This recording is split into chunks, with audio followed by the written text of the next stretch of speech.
অবশেষে ব্যাংক এশিয়ার পাওনা টাকা পরিশোধ করেছে এক্সিম ব্যাংক। তারল্য সংকটের কারণে পরিস্থিতি সামাল দিতে বছর খানেক আগে ব্যাংক এশিয়া থেকে দাঁড় করেছিল এক্সিম ব্যাংক, কিন্তু মেয়াদ উত্তীর্ণ হওয়ার পরও ব্যাংকটি টাকা পরিশোধ করতে পারেনি। পরে আদালতের দ্বারস্থ হলে গত 4 আগস্ট এক্সিম ব্যাংকের প্রধান কার্যালয় ক্রোকের নির্দেশ দেওয়া হয়।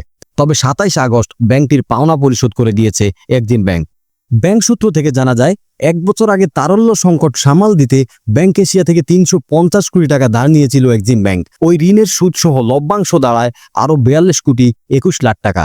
কিন্তু সংকট না কাটায় মেয়াদ উত্তীর্ণ হয়ে যাওয়ার পরও ওই টাকা পরিশোধ করতে পারেনি ব্যাংকটি। এতে বাধ্য হয়ে আদালতের দ্বারস্থ হয় ব্যাংক এশিয়া। পরে গত 4 আগস্ট ঢাকার 5 নম্বর অর্থঋণ আদালতের বিচারক মুজাহিদুর রহমান এক্সিম ব্যাংকের প্রধান কার্যালয় ক্রোক করার নির্দেশ দেন। গত 27 আগস্ট ব্যাংক এশিয়ার মোট 392 কোটি 21 লাখ টাকা পরিশোধ করে এক্সিম ব্যাংক।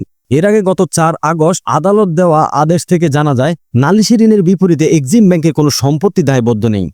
এক্সিম ব্যাংকের অর্থনৈতিক অবস্থা অত্যন্ত ভঙ্গুর হওয়ায় সম্প্রতি অন্য ব্যাংকের সঙ্গে এক্সিম ব্যাংককে একীভূত করার উদ্যোগ নিয়েছে বাংলাদেশ ব্যাংক। তাই এক্সিম ব্যাংকের অস্তিত্ব বিপন্ন হওয়ার প্রধান কার্যালয় সম্প্রতি ক্রোক না করলে বাদী ব্যাংক এশিয়ার বিপুল পরিমাণ খেলাপি ঋণ আদায়ের অনিশ্চিত হয়ে পড়বে। শুনানি শেষে নথি পর্যালোচনা করে বিচারক এক্সিম ব্যাংকের প্রধান কার্যালয় কেন ক্রোক করা হবে না মর্মে 15 দিনের কারণ দর্শানোর নোটিশ দেন। একই সঙ্গে কারণ না দর্শানো বা আপত্তি দাখিল না করা পর্যন্ত ব্যাংকটির প্রধান কার্যালয় অস্থায়ীভাবে ক্রোক করার আদেশ দেন আদালত।